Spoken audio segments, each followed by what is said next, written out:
As we all know, Deku is the 9th user of One For All, and although he's most known for his feats of pure strength, his quirk has access to so much more than that. For the first season of the series, we only ever see Deku use One For All base, but later on he gains access to 6 other quirks from previous users. These other quirks include Blackwhip, Gearshift, Jin, Danger Sense, Smokescreen, and Float. Not all these quirks are created equal though, with some being absolutely game breaking and others are just pretty good. While it's incredibly hard to hold a candle to All Might strength, with all the other quirks at his disposal, Deku is able to far surpass what All Might was capable of. Today I'm going to be ranking and explaining each of those quirks, from number 7 being the least useful to number 1 being the most. So if you guys are ready, let's dive in. To kick off our last place, number 7 is going to have to go to Smokescreen. Not every quirk in One For All is meant explicitly for damage, but they all do serve utility purposes. Smokescreen is exactly that, all utility and no power. Even though it's in last place, that doesn't mean it's useless. In fact, if used correctly, it can be a pretty effective tool. Smokescreen allows the user to emit a thick purple smoke from their body that can spread out across the battlefield. There's no adverse effects to this smoke though, it's just a very dense fog that fully obscures vision. If used correctly, this quirk is amazing for confusing enemies and launching surprise attacks. As long as Deku can keep track of the enemy and knows their position, Smokescreen can give him enough cover to outmaneuver and land a hit when the enemy isn't expecting it.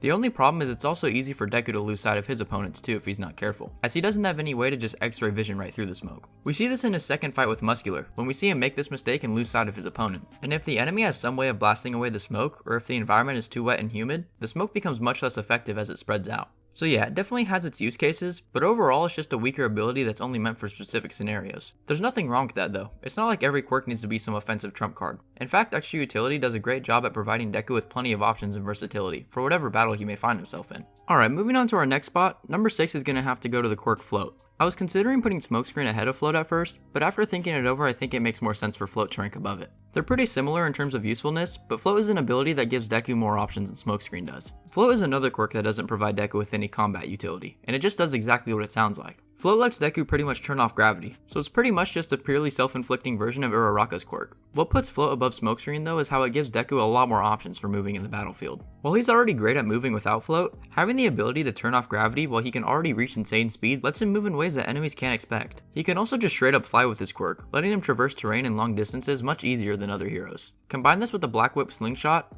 Jin to boost his initial speed, and Gearshift to increase his velocity, Deku can turn into an absolute unit that can traverse insane speeds in ways no other hero can. So yeah, not the most powerful and it definitely needs help from other quirks to be useful, but when properly utilized it can let Deku do some pretty insane things.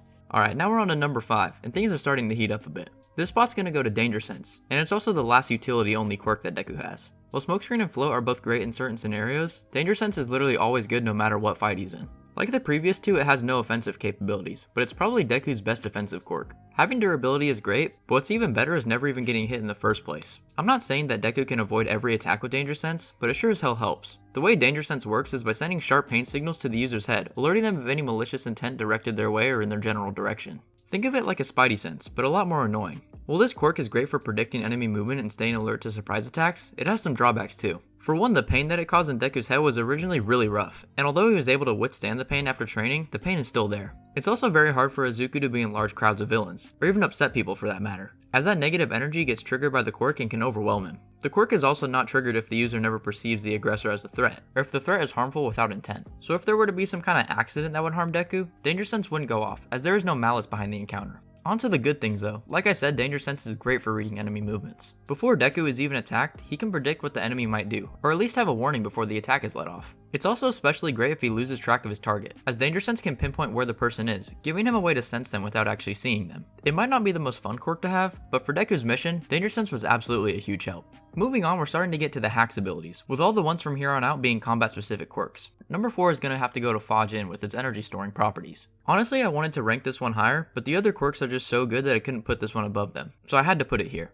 Unlike Deku's other quirks that are great for spur of the moment combat, Jin is absolutely Deku's best quirk if he has enough prep time. By loading a part of his body with kinetic energy, Deku can release all that buildup at once for crazy damage and speed. For example, if Deku charges up his leg 10 times before leaving the ground, his jump will have 10 times as much force as that of a regular one, sending him much higher and further with incredible speeds. This quirk has insane potential for stacking damage in huge bursts, but as I mentioned earlier, it requires prep time. If Deku's in the middle of a fight and he doesn't get any time to breathe between blows, it becomes much harder for him to build up that kinetic energy he needs for a burst release. That's why this quirk is great when mixed with other quirks though, specifically Gearshift and Smokescreen. Using Smokescreen can give Deku ample time to build up enough energy for huge damage, and Gearshift can speed up his body to perform the motions faster, giving him the ability to jump in and out of fights much easier. The only drawback is Deku has to make sure he doesn't overexert himself, as Fajin has the potential to be self-detrimental if used too much, but honestly that goes for most things in Deku's arsenal, so that's not really that big of a deal. Besides, Deku's built up some pretty crazy durability, and if he's fighting hard enough that he's injuring himself, it's probably a fight worth getting injured for. Moving on, we're now at the top 3 quirks, and to kick us off at third is going to have to go to Blackwhip. Some of you guys out there might be a bit confused why Blackwhip is only at 3rd place though, but just hear me out. Many people rank Blackwhip as Deku's strongest passed on quirk, but in my opinion there's one more that surpasses it. The issue is that Blackwhip is featured so much more than his other abilities though, so I feel like that skews where it lands in people's minds. I'll explain more about the next quirk later, but for now let's take a look at what Blackwhip can actually do, and why it's just so incredibly useful.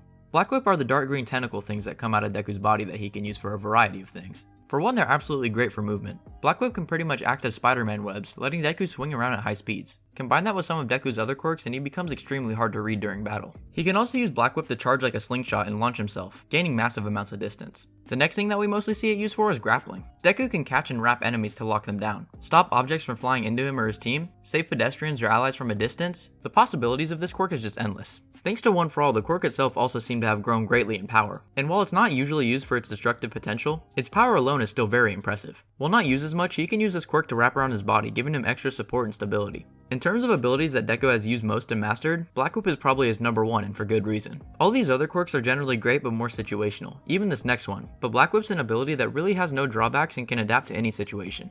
Number 2 is next up, and I've hyped it up for a while, so if you haven't realized which one it is yet, I'm talking about Gearshift. Gearshift's an ability that I think many people underestimate, as we don't see it used nearly as much as the others. Think of Gearshift more as an ultimate move, where something like Blackwhip is just a basic ability. Blackwhip has that all-around versatility and consistent power output that Deku always needs, but Gearshift is an ability that really lets him do some crazy stuff. The reason we don't see Gearshift used as often is like I said, it's more of an ultimate move. It takes a huge toll on the body, and thanks to One For All, the quirk has strengthened a lot over time. Gearshift works by changing the velocity of anything that the user touches. Originally, this quirk only worked on small objects like daggers. With the evolution of this quirk, Deku can now use this ability on his entire body or even an enemy as well. This isn't just some ability that he can use all the time though, as Gearshift can let him literally reach teleportation like speeds. A quirk that strong is going to have drawbacks, and using too much of Gearshift just wears Deku's body out too much, so he has to be very smart when he chooses to use it. I also have a bit of a feeling that Horikoshi realized Gearshift was just a little too strong, and therefore he had to give it some drawbacks or else Deku would have just spammed it every fight and won. Gearshift is the quirk that let Deku release 5 Detroit Smashers on Shigaraki all at once thanks to its speed, and if he could do that every time he would just be insanely OP.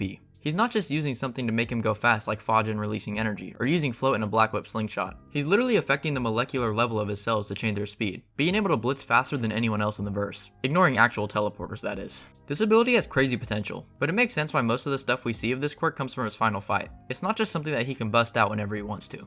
Alright, we're finally here at the number 1 spot, and as you all know, this one isn't even up for debate. All the previous quirks have their strengths, but none of them could reach their full potential without this quirk. I'm of course talking about base One For All, the ability that started Deku's entire journey. Yoichi Shigaraki was the original user of One For All, but its origins are more than just him being born with it. Yoichi was born with the ability to transfer quirks to others, and in a twisted show of affection, or maybe even ridicule, his brother All For One gifted him the power stockpiling quirk. Since everyone thought Yoichi was quirkless, he didn't seem like he could even do anything with this quirk, but in fact his transfer and stockpiling quirk ended up combining to form the quirk that we know as One For All. With a total of 8 previous users, Deku was able to acquire the strength of all those who came before him, as well as being the only one to unlock the other quirks. To even use any of the previous quirks, Deku needed One For All just so his body could withstand all the pressure. It's easy to forget just how much damage was originally caused to Deku's body, and all that was done with base One For All alone. Without mastering his abilities and toughening up his body first, the rest of his quirks would have literally torn Deku apart. As you know, One For All is the strongest quirk in all of MHA. It significantly boosts strength, speed, and durability, making Deku not only the most balanced fighter, but thanks to all of his other quirks, the most versatile as well. You could argue that Shigaraki / All For One are more versatile because they have more quirks, but that's a whole other can of worms I'm not trying to dive into today.